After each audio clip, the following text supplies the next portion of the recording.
There's this person called Brandy Ware that made a research based on people who had their last month of life. And basically what she did was, for 8 years she was asking for these people whether or not they had any kind of regrets. And based on what she found, she essentially found this kind of regrets. I wish I'd have the courage to live a life true to myself and not what the other people expected of me. I wish I didn't work so hard. Logical. I wish I'd had the courage to express my feelings. I wish I had stayed in touch with my friends, and I wish I had let myself be happier. And based on that, I had the impression that I can do one thing, or we can do essentially. We can do one thing that can basically start having those things in our life as a reminder of, you know what, life is finite, is not guaranteed, is not for free, and basically I'd suggest we shouldn't just live life as if it's just nothing, as if time is, something small or not important enough. So basically, what I decided to do based on that is essentially start with my friends, my own friends. I wanted to start appreciating my friends more. How do I do this, basically? Well, first of all, if there is a person that you spend a lot of time with, I don't think that's necessarily a good friend. It can be, but not necessarily. So what I want to do is essentially push my friendship, my relationship with that person further. How do I do that? Basically, I start being more honest with that person and start risking a little bit more. What's that look like? Well, at first, say more about your opinions, about your deepest truths, about yourself, about your thoughts, about your emotions, about whatever. Something that is true to yourself, exclusively. And it doesn't necessarily have to make sense to them. It has to be true to yourself. And basically, if other people accept your let's say truth, let's say your own unique reality, as something respectable, as something that is sacred to you, and they take it as well as sacred, then it's a person that is worth your time. If not so much, well, it can be a person that has a typical relationship with you and may as well be a friend until something wrong or bad happens between you two. And so after that, who cares, right? And so, if you have a person that decides to respect your truth, then great. You may as well have a great relationship.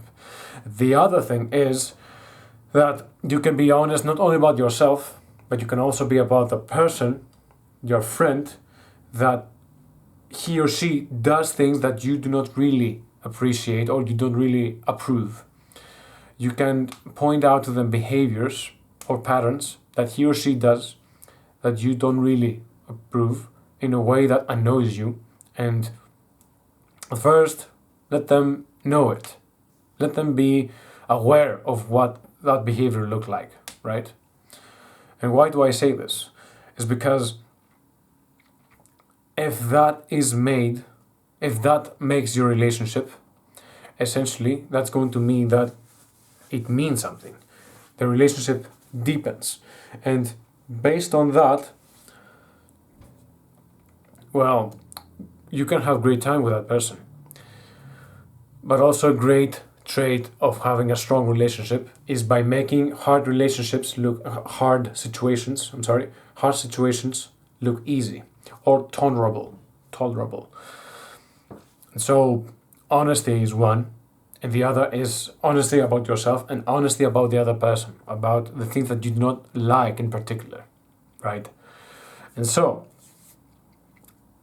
this matters because you are honest and you have the ease, you have the expression of the other person of how you really perceive life and how you see your relationships, how you see yourself and the other person. And basically, if you cannot do this with people that you hang out with, then what's the point in the first place? There are millions of people or hundreds of people around you that you can basically hang out with. Why choose the person that is typical to you instead of someone who is going to appreciate you? How is going to appreciate you? By you making the attempts to show that you want friendships, you want genuine relationships.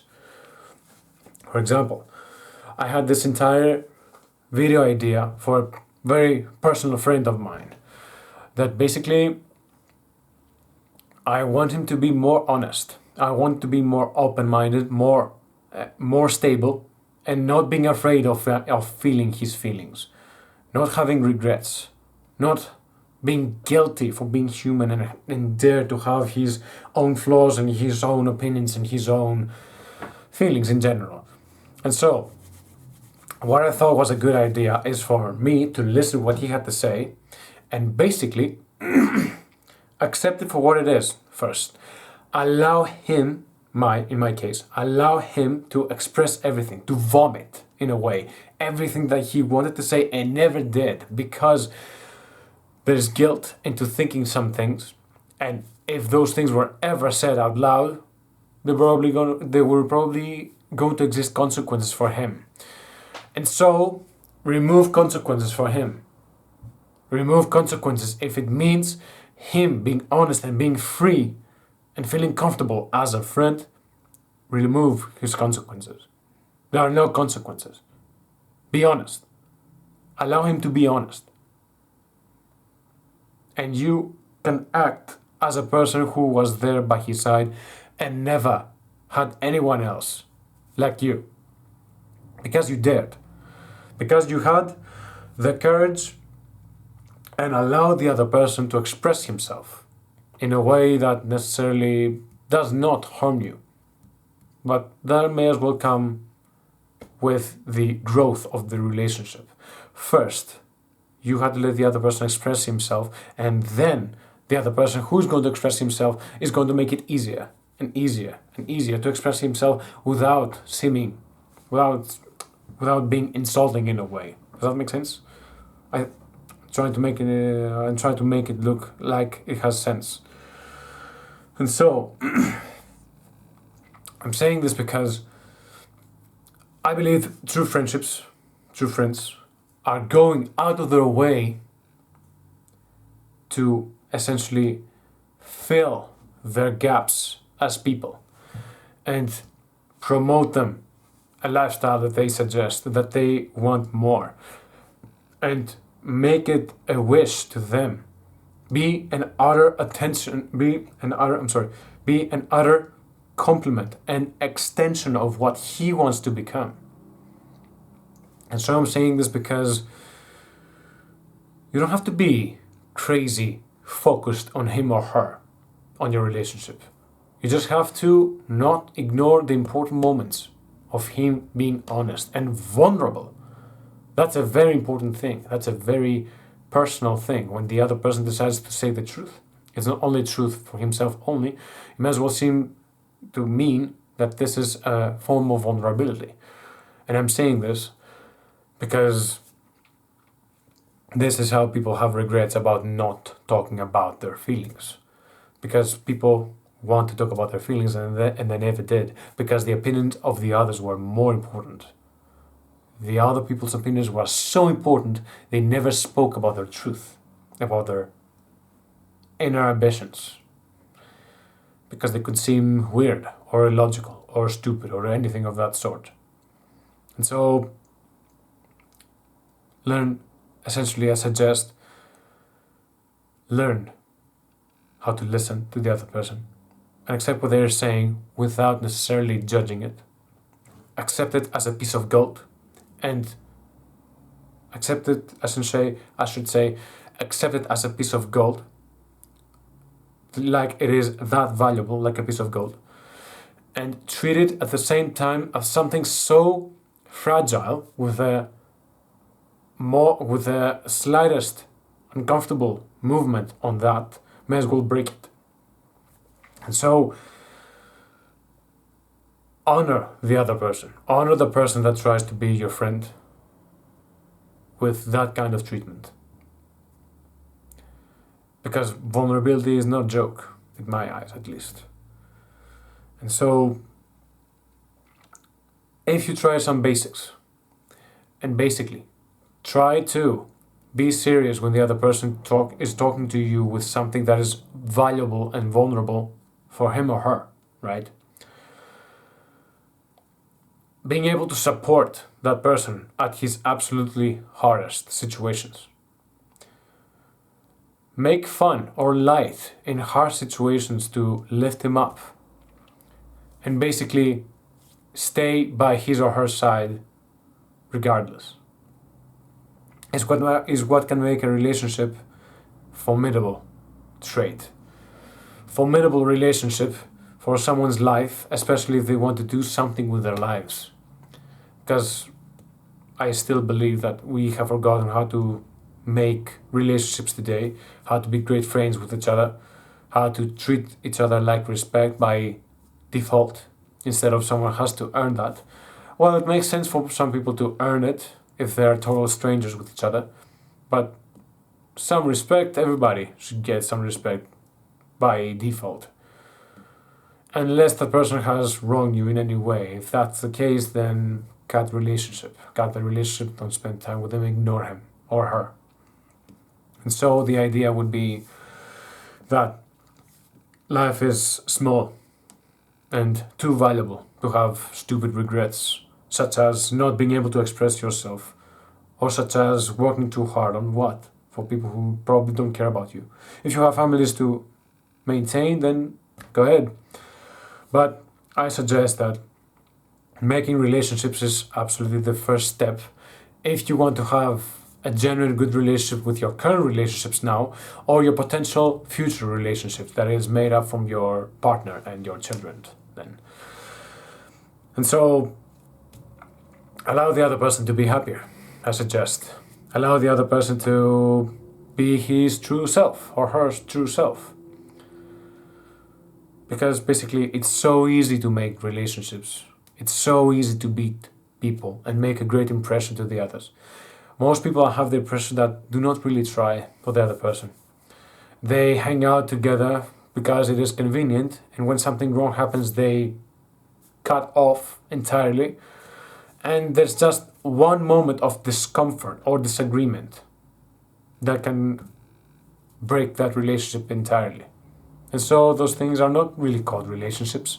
They're not even friendships. They're nothing. Nothing. Waste of time.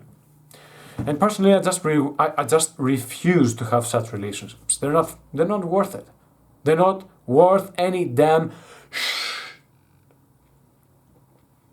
And because of this, I'm making this video for a reminder of myself to just be honest with myself. Let the other person as well be honest with himself and against me, essentially. How should I put it? Allow the other person to be happy. Extend him, extend her, be a complete extension of him or her. Say what I must say to that person, if must be, if need be. I'm sorry. Say how he wronged me or she wronged me, how he or she wronged himself or herself. Point out what he did wrong. And by the time the relationship grows, do it gently, because you have learned how to do this better. You know the person, how to talk to that person. And after that, relationships become easy. Relationships and friendships in particular become unbreakable and easy. It's stupidly easy to make friendships today. It's stupidly easy. All you have to do is just give some attention to the other person's weaknesses, treat them as something valuable, and then extend their strengths as if they're the absolute greatest weapons. And then you're trying to sharpen their blades as well. And a person who is conscious of that is going to recognize it. And probably will want to return the favor back to you because you cared first. And I suggest, of course, offer yourself first, because you're going to bring out that person's ability to care about you first. If you try to work your way through relationships, it may as well fail out. Who knows? But at least you tried. That would be the feedback. That would be the attempt. All you care about now is some feedback, a very small feedback. Make an attempt to help the other person, but also have in mind some small feedback, very small feedback. And if you want relationships to work, don't have huge expectations. You could have just great expectations by just offering small many times and not expect many from the other person, just how he or she receives your help or your advice or your time listening to the other person's hardships or important moments.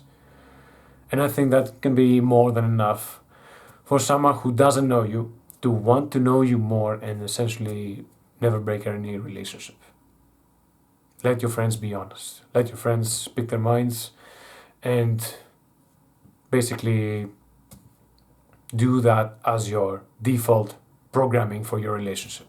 And I believe that you're going to have an amazing time together.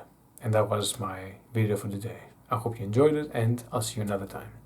Thanks and goodbye.